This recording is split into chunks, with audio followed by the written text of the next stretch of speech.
Shalom, selamat malam Bapak Ibu Saudara-saudaraku yang dikasihi Tuhan. Kita ketemu lagi pada malam hari ini. Hari ini saya menyampaikan firman Tuhan dengan judul Bijak Menggunakan Waktu. Bijak menggunakan waktu. Perlu saya sampaikan, mengingatkan kepada kita sekalian bahwa kita semua tanpa terkecuali, ya, apapun latar belakang pendidikan kita, dari keluarga manapun, usia, ya, kehidupan rohani kita, gitu ya, orang umum maupun orang yang percaya kepada Tuhan, kita punya waktu yang sama, 1 kali 24 jam, ya, tidak ada yang lebih dan tidak ada yang kurang. Nah itu sebabnya kalau kita menyadari bahwa kita punya waktu yang sama, artinya bahwa kalau ada orang lain yang berhasil, kita pun juga punya potensi untuk berhasil. Kalau ada orang lain yang sukses, kita juga punya potensi untuk sukses. Karena apa? Kita punya waktu yang sama. Yang sukses bukan waktunya 1 kali 25 jam, bukan. Tapi semua sama, ya, 1 kali 24 jam. Mari kita buka firman Tuhan dari Mazmur 90 ayat yang ke-12. Ayat ini seringkali kita baca, ya. Mazmur 90 ayat 12 kita baca sama-sama, ya. 2, 3. Ajarlah kami menghitung hari-hari kami sedemikian hingga kami beroleh hati yang bijaksana. Saya akan baca sekali lagi, ajarlah kami menghitung hari-hari kami sedemikian hingga kami beroleh hati yang bijaksana. Ini adalah bagian dari doa Musa. Setelah dia mengungkapkan ayat-ayat sebelumnya bahwa masa hidup kita itu sangat terbatas, 70 tahun kalau kuat 80 tahun, selebihnya adalah penderitaan. Itu sebabnya ayat yang ke-12 berkata karena singkatnya waktu itu maka betapa pentingnya kita memiliki hati yang bijaksana sehingga kita bijak menggunakan waktu yang Tuhan berikan. Mazmur 90 ayat 12 dalam terjemahan firman Allah yang hidup dikatakan begini. Ajari kami menghitung hari-hari kami dan menyadari betapa sedikitnya hari-hari itu. Tolonglah kami untuk menjalani hidup sebagaimana patutnya, ya. Oleh firman Allah yang hidup, terjemahan firman Allah yang hidup, ini mengatakan bahwa betapa sedikitnya hari-hari itu. Kalau kita mau jujur Bapak Ibu Saudara-saudaraku yang dikasihi Tuhan, ketika kita sudah berada di bulan November saat ini, kita kan berkata ini tidak terasa waktunya, cepat sekali. Rasanya kita baru merayakan Natal 2021 dan saat ini kita sudah berada di bulan November. Kalau kita ketemu dengan orang yang sudah lama tidak ketemu, kita bilang, apa ya sudah besar ya, tidak terasa padahal dulu masih kecil. Dan kalimat-kalimat ini sering kali kita katakan, sering kali kita dengar karena menyadari bahwa ternyata betapa singkatnya hari-hari itu sebabnya dibutuhkan hati yang bijaksana untuk bisa menjalani waktu yang sangat singkat. Sehingga ketika kita kembali ke rumah Bapa di surga, ketika kita tinggalkan dunia ini, ya, kita tidak akan menjadi orang yang bukan yang seperti orang ketakutan karena apa? Karena tidak cukup waktu. Ya saudara pernah pasti ya yang masih kuliah atau kita yang pernah kuliah waktu ikut ujian gitu, kemudian waktunya sudah mepet sekali, bahkan dosen atau guru bilang tinggal 5 menit. Wah, saya pikir bahwa kita mulai sudah keringat dingin, sudah ketakutan karena apa? Tugasnya belum selesai, waktunya sudah sangat singkat. Nah, saya mau katakan bahwa jangan sampai waktu kita di bumi ini karena kita tidak bijak untuk menjalaninya, kita tidak bijak untuk melakukan aktivitas kita. Dan ketika saatnya kembali ke surga, kita langsung tawar-menawar dengan Tuhan. Tuhan kalau boleh, Tuhan jangan dulu saya pulang. Saya masih banyak pekerjaan, masih banyak tugas-tugas saya harus selesaikan. Sebenarnya bukan Tuhan yang terlalu mempercepat kita pulang, tapi kitalah yang tidak bijak untuk menggunakan waktu yang Tuhan berikan dalam hidup kita. Ayat ini dalam terjemahan Good News Bible berkata, sadarkanlah kami akan singkatnya hidup ini supaya kami menjadi orang yang berbudi. Sadarkan kami, ya. Ini adalah doa Musa, dia berkata, Tuhan sadarkan kami akan singkatnya hidup ini. Kalau kita sadar bahwa hidup ini sangat singkat, maka saya percaya bahwa setiap waktu, setiap menit, setiap detik, ya setiap jam kita tidak akan lalukan dengan sia-sia. Saya secara pribadi Bapak Ibu, ketika sepanjang hari sudah beraktivitas, saya mulai mengingat-ingat kembali apa yang saya sudah lakukan sepanjang hari itu. Apakah sepanjang hari itu saya hanya lebih banyak sibuk dengan HP saya, ya, atau lebih banyak mungkin melakukan hal-hal yang tidak bermutu, tidak bernilai, ya. Mungkin ada orang yang sepanjang hari dia gunakan untuk apa? Untuk nonton drama Korea gitu ya. Baru minggu lalu saya tahu apa itu drakor, ternyata drama Korea ya. Ada orang kan sampai berjam-jam gitu ya, melewatkan waktu yang seharusnya kita bisa melakukan sesuatu yang berguna, yang bermanfaat. Bukan cuma untuk kita, tapi juga untuk orang lain dan terlebih daripada itu untuk kerajaan Allah. Tapi akhirnya kita sia-siakan hanya karena apa? Cuma nonton saja ya, cuma lihat YouTube gitu ya, cuma sibuk dengan HP kita. Nah kita diingatkan pada malam hari ini bahwa seperti doa dari Musa, dia berkata sadarkanlah kami akan singkatnya hidup ini. Sehingga ketika kita kembali ke rumah Bapa di surga, kita bisa mempertanggungjawabkan apa yang kita bisa lakukan selama kita masih hidup dalam dunia. Saya katakan tadi, saya secara pribadi kalau malam saya mulai ingat-ingat ya, apa yang saya lakukan hari ini ya. Apakah lebih banyak santainya atau ada sesuatu yang kita bisa lakukan. Nah Bapak Ibu saudara-saudaraku yang dikasih Tuhan, bijak menggunakan waktu yang pertama dalam hal apa? Dalam hal menata hidup kita. Ya, kita harus bijak menggunakan waktu dalam hal menata hidup kita. Bapak Ibu saudara-saudaraku yang saya kasih dalam Tuhan Yesus Kristus, seperti apa kehidupan kita ke depan, seperti apa menghadapi situasi yang semakin tidak menentu. Kita tahu bahwa ada puluhan negara ya, 80-an negara yang mengalami krisis saat ini. Bahkan ada yang berkata ya tahun depan mungkin bangsa kita ya kita berdoa gitu supaya jangan gitu ya. Tapi kalaupun itu terjadi, paling tidak hari ini melalui firman Tuhan saya mengingatkan kepada Bapak Ibu Saudara dan saya untuk menata hidup kita sehingga tidak ada kalimat yang muncul atau tidak ada kalimat yang keluar dari mulut kita tiba masa, tiba akal. Mari kita baca dalam Amsal 6 ayat 6 dan 8 firman Tuhan berkata begini.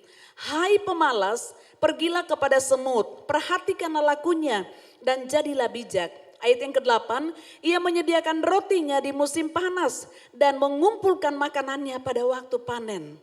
Alkitab berkata bahwa semut ini sekalipun tidak punya pemimpin, tetapi begitu bijak sehingga oleh Amsal memberikan contoh dan teladan buat kita sebagai orang yang lebih berhikmah seharusnya daripada semut ya.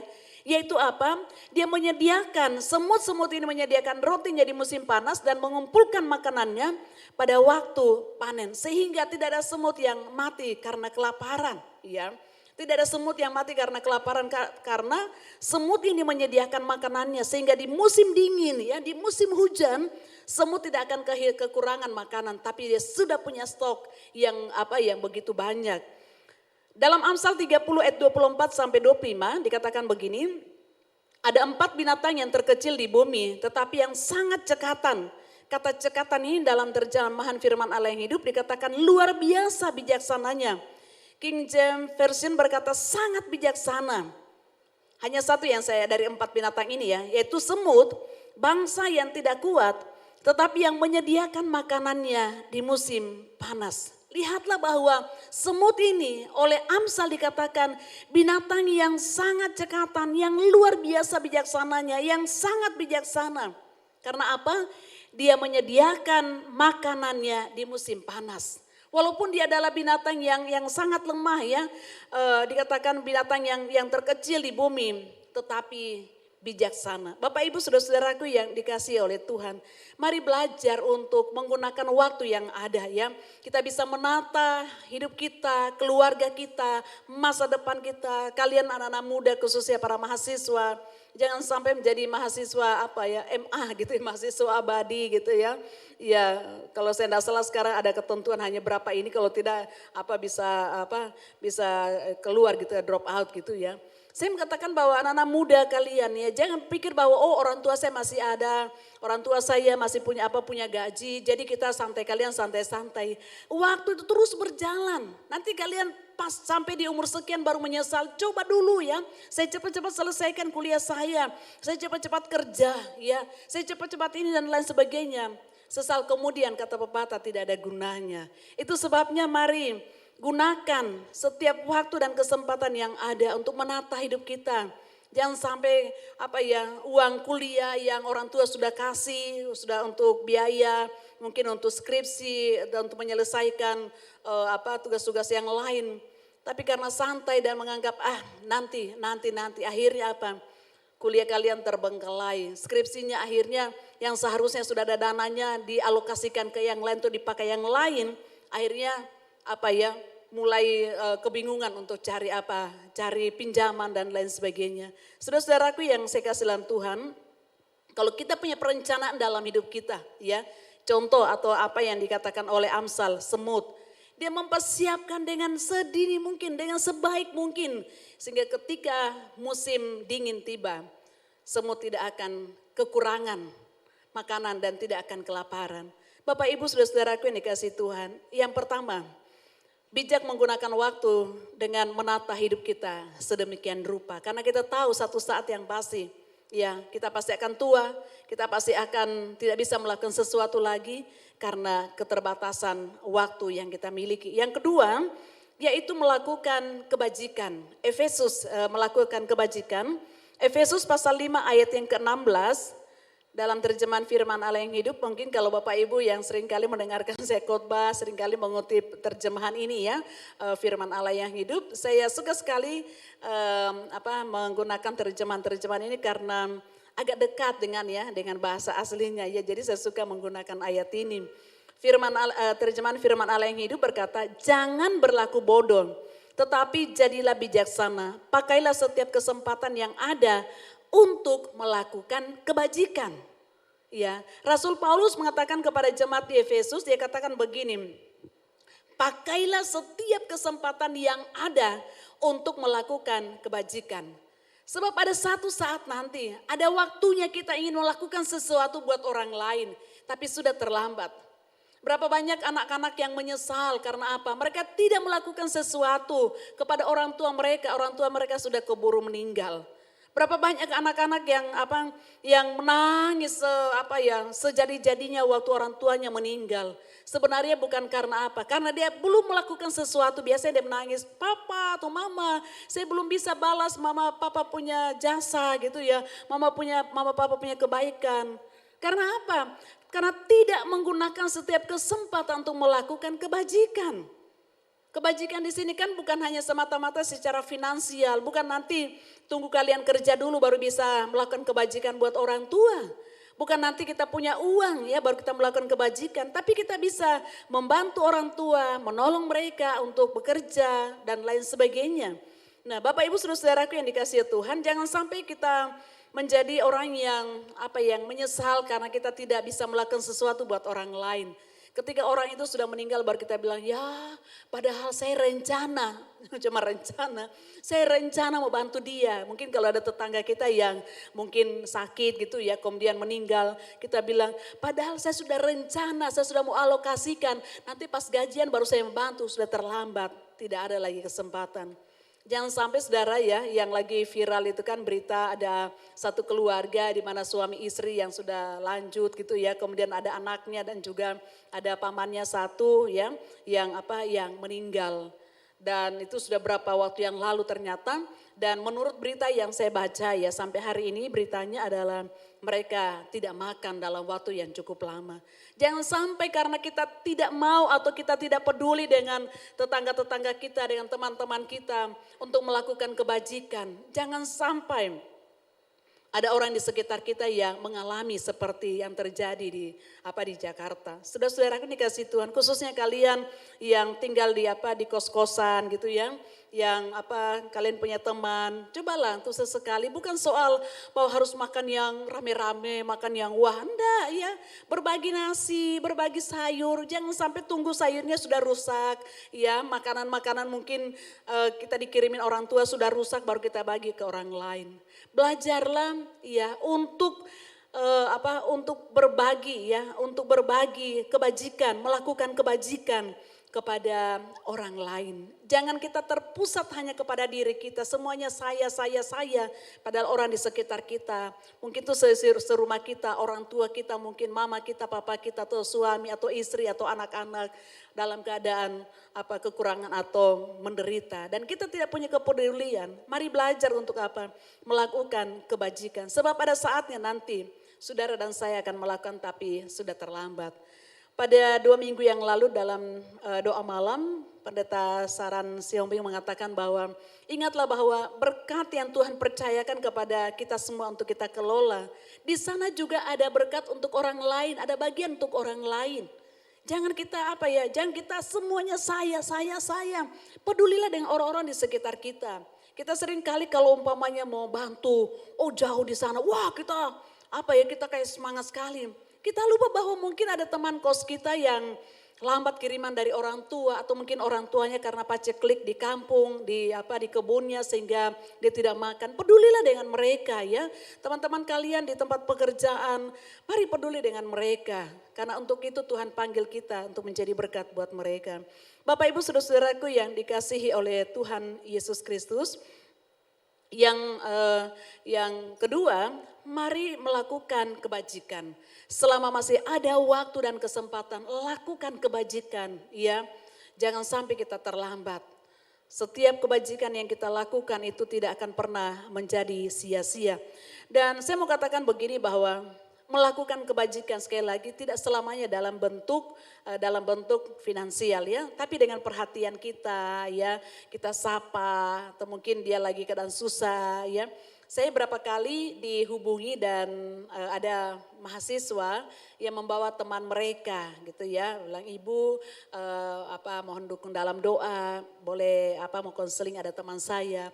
Saya pikir bahwa itu adalah bagian salah satu dari kebajikan yang kita lakukan, yaitu peduli dengan orang lain. Ya. Dan tidak sedikit akhirnya orang yang bisa kita tolong oleh karena kepedulian kita. Kita melakukan sesuatu buat orang lain. Melayani Tuhan Bapak Ibu Saudara bukan harus jadi worship leader, bukan harus jadi singers atau menjadi pemain flat tamborin atau saya yang khotbah atau di multimedia. Banyak hal yang kita bisa lakukan. Salah satunya adalah pemerhati. Nah ini orang yang kadang-kadang ada orang yang tidak terlalu suka gitu ya. Yaitu peduli, kita sapa orang, apa kabar ya, bagaimana keadaanmu. Sepertinya simpel tetapi waktu kita melakukannya dengan penuh ketulusan saya percaya bahwa Tuhan yang akan memberkati, Tuhan menolong. Sehingga sapaan kita yang keluar dari hati yang dalam kita, hati yang terdalam. Karena kita peduli dengan mereka, maka Tuhan yang akan berperkara. Sekalipun mungkin kita memberikan ya, Rasul Paulus berkata sekalipun kamu memberi begitu banyak tapi kalau tanpa kasih itu sia-sia. Ya, karena itu waktu kita berkomitmen untuk melakukan kebajikan kepada orang lain, saya percaya Roh Kudus yang akan menolong kita. Yang ketiga, bijak menggunakan atau memanfaatkan waktu yang Tuhan berikan dalam hidup kita. Yang ketiga, kalau yang pertama tadi itu untuk diri kita ya, untuk masa depan kita, masa depan keluarga gitu ya, menata hidup kita, seperti apa kehidupan kita sehingga tidak akan terjadi tiba masa tiba akal, kita tidak akan menghalalkan berbagai cara karena karena kita kebingungan ya, kita sudah menata dengan baik. Yang kedua, itu untuk orang lain ya, kita peduli dengan orang lain, kita melakukan kebajikan. Dan yang ketiga yaitu keselamatan mereka ya. Kalau kebajikan itu kan lebih hanya kita membantu orang, menolong orang lain. Tapi yang ketiga jangan lupa tentang keselamatan orang lain. Melakukan pemberitaan Injil itu adalah tanggung jawab kita bersama. Bukan cuma tanggung jawab dari para hamba Tuhan, para pendeta, tidak. Tapi tanggung jawab kita bersama. Waktu Yesus mau naik ke surga, mandat itu dia berikan ya kepada bukan saja murid-murid tapi kepada setiap orang yang percaya. Untuk apa? Untuk memberitakan Injil, untuk menyampaikan kabar sukacita. Ini adalah tanggung jawab kita bersama, itu sebabnya jangan pernah bermasa bodoh. Kalian punya teman di tetangga kos mungkin ya, ada teman kuliah, teman kerja, atau orang-orang yang mungkin di rumah kita yang belum percaya Yesus. Mari kita sampaikan berita itu kepada mereka. Berapa waktu yang lalu saya cerita tadi sore ya, ada adik tingkat saya itu karena ada kesulitan ini dia harus bayar uang sekolah anaknya. Dia sempat hubungi sama saya gitu ya. Kemudian saya tanya-tanya, mereka suami istri itu full. Dia bilang kami suami istri Kak, kami full pelayanan. Oh kalian menggembalakan? Dia bilang tidak, kami hanya bantu. Dia cerita ini ya. Kemudian dia bilang, saya tanya, kalian enggak pernah mencoba untuk buka usaha? Dia bilang gini, pernah sih kami punya warung gitu ya, warung. Sampai di situ saya wah ya berarti ada upaya. Kemudian mungkin dia berpikir bahwa, saya akan wih luar biasa ya, waktu dia bilang gini, pokoknya Kak kalau orang datang belanja, orang beli di warung kami selalu injili. Saya bilang, enggak juga itu kan kurang bijak saya rasa gitu ya. Memang ada saat-saat tertentu kita harus lihat. Kalau mungkin orang hanya datang beli Ajinomoto gitu ya, kan di Jawa kan masih ada yang menggunakan Ajinomoto atau mungkin produk lain lah gitu ya. Padahal mungkin dia sementara masak tapi pas habis buru-buru, masa kita harus tahan. Dek, dengar ya, kalau kamu udah percaya Yesus kamu akan masuk neraka. Kan tidak juga seperti gitu saudara ya. Akhirnya dia bilang tutup mereka punya kios ya. Saya berpikir gitu cuma pikiran saya. Lah bagaimana kita bisa punya usaha kalau setiap orang datang kemudian kita tidak bijak menggunakan waktu. Mungkin ada saat-saat tertentu di mana orang tersebut dia tidak punya kesibukan ya kesempatan buat kita untuk menginjili gitu ya. Jadi kita juga harus punya punya hikmat ketika kita akan memberitakan Injil kepada orang lain. Kita harus lihat juga situasinya. Jangan dalam keadaan yang lagi cepat-cepat kita kemudian memberitakan Injil. Salah satu momen yang sangat tepat untuk memberitakan Injil yaitu ketika kematian ya. Di ibadah kematian. Makanya biasanya di ibadah kematian itu khotbah-khotbah tentang sekalian penginjilan. Karena mau atau tidak mau orang pasti akan dengar. Dan yang kedua saudara, ketika orang itu sakit. Waktu dia sakit gitu ya, walaupun tadinya mungkin dia bilang dia tidak percaya Yesus, saya tidak kenal, tapi waktu sakit kemudian Bapak, Ibu, apalagi sudah pakai O2 ditanya, Bapak, Ibu mau didoakan? Oh iya mau. Tapi dalam nama Yesus ya, oh iya enggak apa-apa. Padahal sebelumnya dia menolak. Itu ya. Dan yang ketiga saudara, ini kita kan mau merayakan Natal ya. Tahun 2022 bulan Desember itu, makanya kami mulai tanggal 2 Desember itu sudah ada mission trip untuk Natal. Makanya dari minggu lalu ya sudah diumumkan disampaikan kami ada Bapak Ibu Saudara yang tidak bisa bersama-sama dengan kami untuk ada yang ke Morowali, ada kami akan mau ke Wana gitu ya, ada yang ke Palolo, ke Napu, ada yang ke Pantai Barat gitu, ada yang ke Tentena ya. Nah, memberikan support, kita mendukung untuk Untuk kami berada di sana untuk memberitakan kabar sukacita. Kami ada di sana bukan untuk pansos gitu ya, bukan untuk selfie kemudian supaya diupload di FB supaya banyak yang like, belum lagi di komen. Wah, luar biasa ya, sudah umur tapi masih ke sana. Bukan itu yang tujuan kami untuk pelayanan ke daerah-daerah, tapi untuk memberitakan kabar sukacita. Karena ketika orang diundang datang menghadiri Natal ya, dia bersedia atau tidak, ya dia harus mendengarkan firman Tuhan. Tujuan Natal bukan hanya sekedar kita makan-makan. Mulai sibuk ini makanan apa, makanan itu ya mulai sibuk dengan dengan acara-acaranya. Dan intinya yaitu pemberitaan firman seringkali akhirnya dinomor sekiankan. Bukan itu ya, yang benar adalah kabar sukacita itu diberitakan. Kolose pasal 4 ayat yang kelima, Kolose 4 ayat yang kelima berkata begini, hiduplah dengan penuh hikmat terhadap orang-orang luar. Ya, Paulus menyebut orang-orang luar ya. Pergunakanlah waktu yang ada. Paulus katakan kepada jemaat di Kolose, jangan cuma kamu sibuk dengan kalian, dengan jemaat lokal yang ada, dengan kalian-kalian yang ada dalam jemaat di Kolose. Tapi Paulus berkata kalian juga harus berhikmat, penuh hikmat terhadap orang-orang luar. Dalam terjemahan firman Allah yang hidup, ayat ini berbunyi gini, pergunakanlah sebaik-baiknya setiap kesempatan mengabarkan berita kesukaan kepada orang lain. Berlakulah bijaksana dalam hubungan saudara dengan mereka. Paulus berkata bahwa pergunakanlah sebaik-baiknya setiap kesempatan. Ya, setiap kesempatan yang ada untuk mengabarkan berita kesukaan. Karena itu saudara-saudaraku yang dikasihi Tuhan, ketika kita punya waktu ya, kita punya kesempatan untuk memberitakan Injil, sampaikan. Beritakan gitu ya kepada mereka. Bapak Ibu saudara-saudaraku jangan sia-siakan kesempatan yang ada. Sudah mungkin sepanjang jalan perjalanan ya. Padahal ada kesempatan kita bisa ngobrol, kita memperkenalkan memperkenalkan diri. kemudian tanya, ya Pak ya sekarang dalam keadaan susah, iya ini. Kesempatan buat kita untuk pelan-pelan masuk ya, bahwa ada pengharapan kalau kita percaya kepada Tuhan ya. Karena yang pegang kendali hidupnya adalah Tuhan, bukan kita manusia terbatas. Kita mulai pelan-pelan menyampaikan, pergunakanlah sebaik-baiknya setiap kesempatan untuk mengabarkan berita kesukaan kepada orang lain. 2 Korintus pasal 2 ayat yang ke-12. 2 Korintus pasal 2 ayat 12 berkata, ketika saya sampai di Troas, ini kata Paulus ya, Tuhan memberikan kesempatan yang banyak sekali kepada saya untuk memberitakan Injil. Ya, waktu Tuhan memberikan kesempatan kepada Paulus ya, kesempatan itu dia gunakan dengan sebaik-baiknya. Ya. Ada banyak orang yang kalau pelayanan ke daerah, yang mau pelayanan mulai memikirkan, di mana ada tempat rekreasi ya, di mana orang bisa jalan-jalan ya, ya sekali-sekali kan kita bisa healing gitu ya, sekalian healing gitu. Akhirnya apa? Bukan lagi kita berfokus ada kesempatan untuk memberitakan Injil, menguatkan orang, tapi kita lebih berpusat kepada diri kita. Tapi Paulus menggunakan setiap kesempatan yang ada untuk apa? Untuk memberitakan Injil.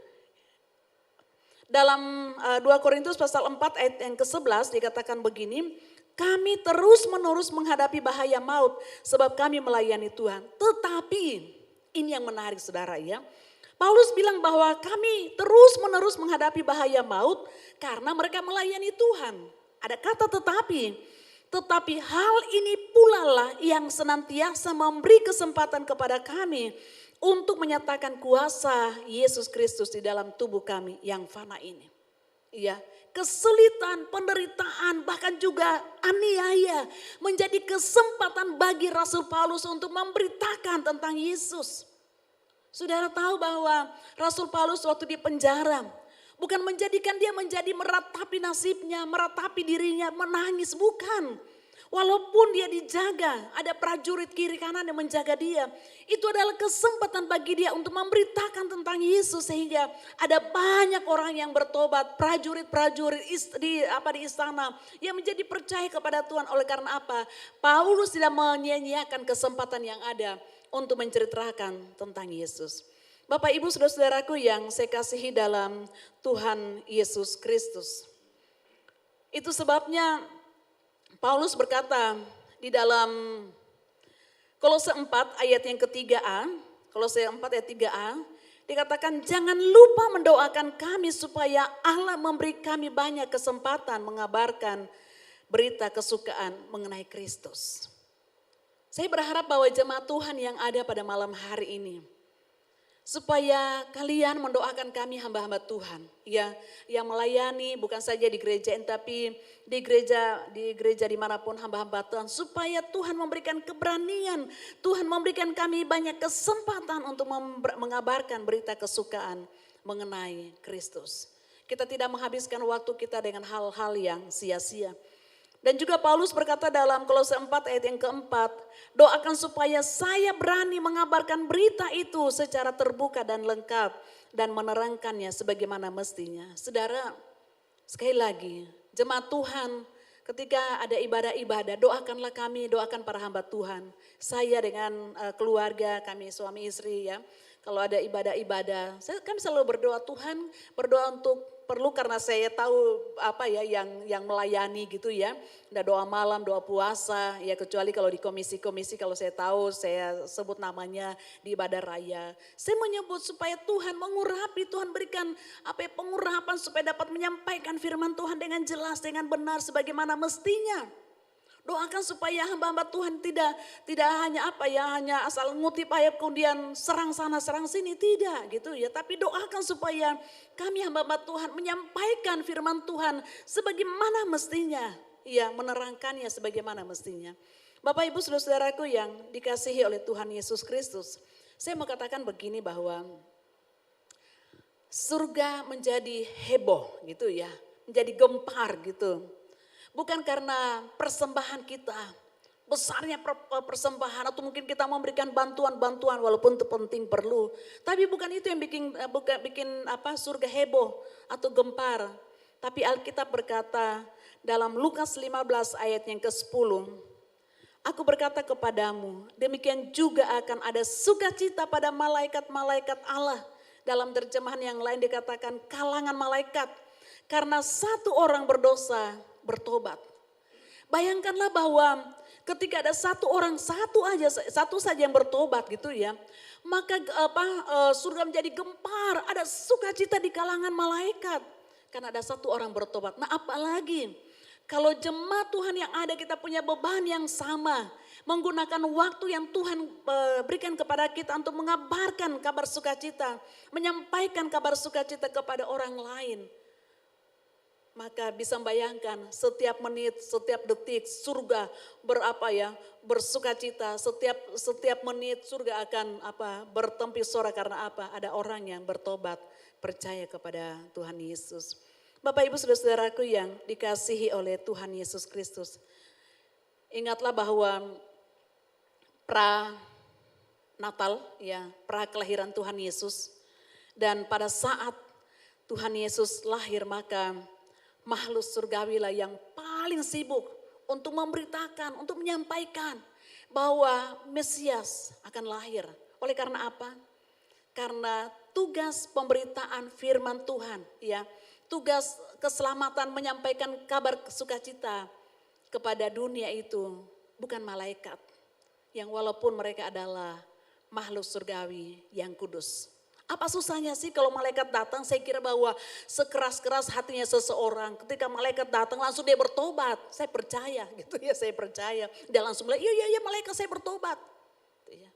Tapi tidak diberikan wewenang atau kuasa kepada malaikat untuk memberitakan itu. Tapi kepada saudara dan saya yang notabene adalah orang berdosa. Kita hidup saja hanya karena kasih karunia Tuhan. Tapi kalau Tuhan masih memberikan kesempatan kepada kita, bersyukurlah. Tuhan memberikan kesempatan itu kepada kita. Mungkin ada di antara saudara bilang gini, tapi Ibu saya tidak tahu ya. Kalau mungkin paling tidak seperti saya katakan tadi ada beberapa mahasiswa yang membawa temannya untuk datang didoakan. Saya secara pribadi Bapak Ibu, kalau ada orang yang minta didoakan, tidak langsung serta-merta, apalagi kalau umpamanya konseling ya, kalau umpamanya di sini waktu habis ibadah ya langsung doakan mungkin karena mau perjalanan atau lain sebagainya. Tapi kalau konseling saya biasanya harus tanya dulu dia ya, kamu sudah terima Yesus sebagai Tuhan dan Juru Selamatmu secara pribadi atau tidak? Karena tidak semua orang Kristen ya, tidak semua orang Kristen terima Yesus. Kita sudah menjadi orang Kristen bertahun-tahun, tapi ditanya Yesus ada di mana? Ada di surga. Ya memang betul juga ya. Yesus di mana? Enggak tahu. Kita lupa bahwa waktu kita menerima Yesus sebagai Tuhan dan Juru Selamat kita secara pribadi, Roh Kudus Allah ada dalam hidup kita, tinggal. Sehingga sekalipun kita mengalami sesuatu ya, kita takut, kita khawatir. Tapi ketika kita ingat, kita sadar bahwa Roh Tuhan ada dalam hidup kita, maka kita akan kembali dikuatkan, diberikan keberanian, diberikan kepastian bahwa kita tidak berjalan sendiri. Tapi Allah bersama-sama dengan kita, Rohnya ada dalam hidup kita. Itu sebabnya kalau setiap kali ada yang mau konseling saya harus tanya itu ya. Kemudian saya akan bimbing untuk apa ya, untuk percaya Yesus, menerima Yesus sebagai Tuhan dan Juru Selamatnya secara pribadi. Bapak Ibu saudaraku yang dikasih Tuhan, beberapa waktu yang lalu ketika saya ke dokter praktek gitu ya, dia adalah orang Kristen, ya, pasien-pasien yang lain kok cepat sekali keluar. Waktu saya di sana karena dia tahu saya pendeta, maka cukup lama ya, hampir mungkin 15 menit atau mungkin 20 menit gitu lama. Dia ngobrol, dia cerita, padahal pasien-pasien masih ada di luar ya. Kita ngobrol tentang apa ya kebaikan Tuhan, pertolongan Tuhan. Dia bilang walaupun saya ini, dokter ahli bedah gitu ya. Dia selalu dikatakan bahwa ya saya melakukan bagian saya tapi selebihnya kan kita serahkan sama Tuhan. Itu kan kesempatan kita bisa bercerita kepada orang lain gitu ya. Saudara-saudara kita bisa menjadi perpanjangan tangan Tuhan, menceritakan kebaikan Tuhan, pertolongan Tuhan di marketplace kita. Kalian yang masih kuliah di kampus, kalian masih sekolah ya di sekolah kalian, menceritakan kabar sukacita. Bukan hanya menceritakan neraka gitu ya. Pak Yandi Manowi bilang sudah susah begini kok yang disampaikan hanya neraka gitu ya. Sampaikan bahwa ada kabar sukacita, ada pengharapan di dalam Yesus ya. Tuhan yang menjadi jaminan dalam hidup kita, Tuhan tidak akan pernah biarkan dan tinggalkan kita orang-orang yang berharap kepadanya. Sebagai kesimpulan saya menyampaikan begini. Kita bersedia atau tidak, kita mau atau tidak, kita siap atau tidak, saya mau katakan bahwa satu saat yang pasti nanti kita akan mempertanggungjawabkan segala sesuatu yang Tuhan berikan kepada kita masing-masing. Tuhan berikan kita waktu, kita akan pertanggungjawabkan waktu itu kepada Tuhan. Tuhan mempercayakan apa kepada kita hari ini, satu saat kita akan mempertanggungjawabkan kepada Tuhan. Karena itu Bapak Ibu Saudara dan saya, kita bersedia atau tidak, kita mau atau tidak, kita siap atau tidak. Yang pasti satu saat kita akan pertanggungjawabkan. Tuhan minta pertanggungjawaban atas hidup kita, atas sesuatu yang Tuhan sudah berikan kepada kita. Dan juga berapa banyak jiwa yang kita bawa kepada Tuhan. Biar kiranya kebenaran firman Tuhan pada malam hari ini mengingatkan kita semua untuk melakukan bagian kita, ya. Sebentar juga saudara ketika akan pulang, kita akan memberikan persembahan untuk diakonia. Kita tidak bisa ada bersama-sama dengan mereka yang dalam kesusahan, ya, dalam kesulitan. Tapi setidaknya apa yang Tuhan percayakan kepada kita bisa membantu mereka. Kita bisa melakukan kebajikan buat mereka. Tutup Alkitab Bapak Ibu.